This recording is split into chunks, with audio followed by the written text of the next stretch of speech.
ባላረገው እያልኩ ነበር ሳወራ የነበረው። ነገሩ ግን ሆኗል አሉ ጋይስ፣ ሆኗል።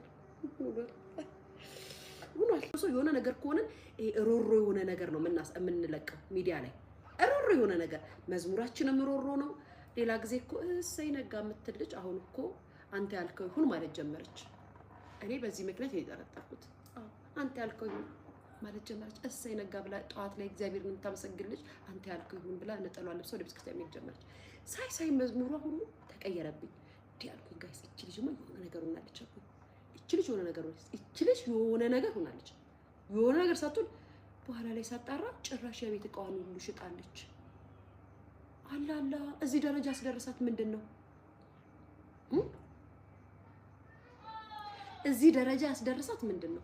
ያቺ ኩክ የምታረግ ቁርስ ተነስታ ቁርስ የምትሰራ ምሳ የምትሰራ ልጅ የምታጠባ ሚስት በዚህ